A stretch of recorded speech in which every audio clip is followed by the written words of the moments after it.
Bienvenidos a Economía. En un contexto de crisis del coste de la vida y recesión, el gobierno británico presentó este jueves unos presupuestos que marcan el regreso de la austeridad. Más impuestos y menos gasto público para ahorrar decenas de miles de millones, según destacó el ministro de Finanzas, Jeremy Hunt. La economía de Reino Unido ya ha entrado en recesión después de que registrara un retroceso del 0,2% del PIB en el tercer trimestre. Y en Brasil, la industria minera ha aumentado su producción un 22% en el último año y está prevista una inversión en el sector de más de 40.000 millones de dólares hasta el año 2026. Pero las comunidades indígenas reclaman que esta actividad se haga respetando sus territorios y con fuertes controles que eviten desastres, como lo ocurrido hace 4 años en Brumadinho, en el estado de Minas Gerais, donde una avalancha de residuos tóxicos costó la vida a 270 personas. Los habitantes de aldeas cercanas denuncian que siguen en aumento las enfermedades gastrointestinales y de la piel. Estos rituales deben realizarse con sumo cuidado. Es la aldea de Naoxoha, a pocos kilómetros de Belo Horizonte, Brasil. Ya no podemos golpear los pies en el suelo porque está contaminado y acabamos respirando ese polvo tóxico. Aunque los jóvenes intentan resistir un poco haciendo rituales y cánticos sentados. Sucupira es el cacique de la aldea. Vive con su mujer Tatiane y su hijo Tapuruma de 6 años. El pequeño tiene heridas en la piel que no han podido curar en los centros de salud de la zona. Muchos aquí sufren enfermedades en la piel, vómitos o depresión, que comenzaron a aparecer, dicen, tras la segunda peor tragedia ambiental de la historia de Brasil, la de Brumadinho. El 25 de enero de 2019, los diques de contención de un depósito de residuos mineros cerca de Belo Horizonte, la capital del estado de Minas Gerais, se rompieron y provocaron una luz de barro que arrasó con todo lo que encontró a su paso durante kilómetros. 270 personas murieron. Y la vida del pequeño municipio de Brumadinho cambió completamente. El alto nivel de toxicidad del agua del río Paraopeba provocó enfermedades. Sus habitantes denuncian que ya no se puede sembrar nada, ni cazar los animales de la zona. Todo lo que plantamos crece y se pone amarillo, pero cuando lo recogemos para comer nos sentimos mal. Provoca dolor de barriga, vómitos, diarrea, dolor de cabeza, a veces hasta manchas en la piel. La minera Vale, dueña del depósito que se rompió, ha gestionado las ayudas gubernamentales de 200 euros por mes durante 5 años y distribuye quincenalmente 1.500 litros de agua para cada aldea. Una de las soluciones que ofrece a los afectados es trasladarlos a territorios sin contaminación, pero casi 4 años después siguen sin llegar a ningún acuerdo. El cacique Sucupira advierte que la contaminación del río supone también la muerte de su dios y su cultura. Acabó con nuestra tradición y nuestra cultura, nuestro medio religioso. Hoy ya no practicamos más porque no tiene precio matar el dios del agua llamado Oxópai.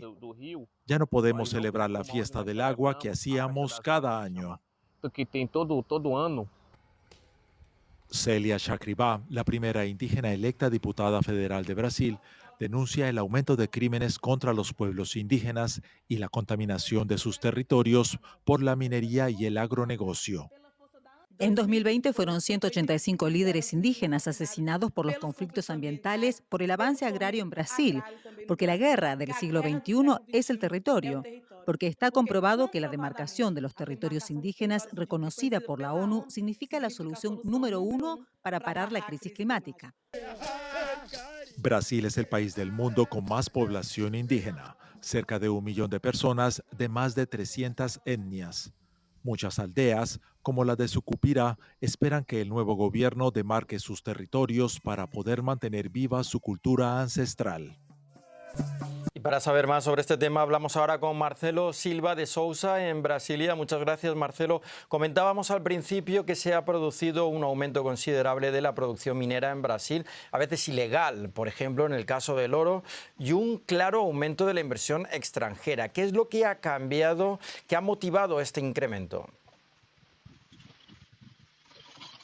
Buenas noches, Paco. Bueno, en principio hay que hablar de un cambio de enfoque con el gobierno de Bolsonaro en relación a la minería, un gobierno que identificó a Brasil como un país con vastas regiones pobres, con una riqueza inmensa debajo del suelo que no estaba siendo explotada adecuadamente. Y esto ha llevado a varias polémicas durante el gobierno de Bolsonaro. Un entusiasta de la minería, quien fue acusado de haber dado prácticamente un pase libre a las mineradoras para que hicieran lo que quisieran en estos últimos 4 años. Hubo varias iniciativas polémicas, entre ellas la declaración de la minería como un servicio esencial durante la pandemia, pero esencialmente un proyecto, el PL 191, presentado en 2020 en el Congreso, que se proponía ni más ni menos que reglamentar la explotación minera en tierras indígenas. Un proyecto que no avanzó por falta de consenso político, pero que para muchos dio una clara señal política de que los explotadores mineros podían hacer lo que quisieran en territorio brasileño sin temor a consecuencias. Algo que se espera que cambie a partir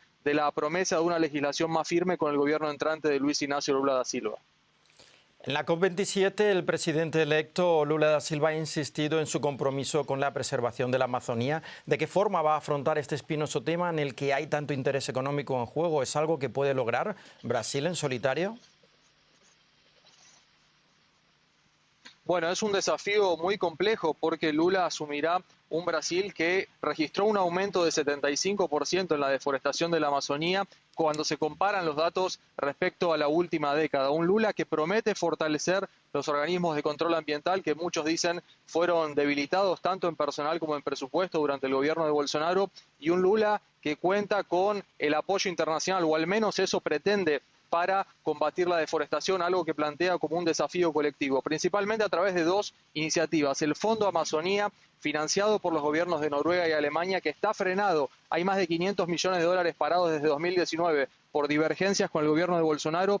Tanto el gobierno de Noruega como el alemán señalaron que pretenden reactivarlo. Por otro lado, Lula en la COP27 fue muy claro. Dijo que espera que se respete un acuerdo que consta en el Acuerdo de París, por el que los países más desarrollados deben financiar a las naciones emergentes para combatir los efectos de la crisis climática. Veremos si realmente tiene éxito en esto.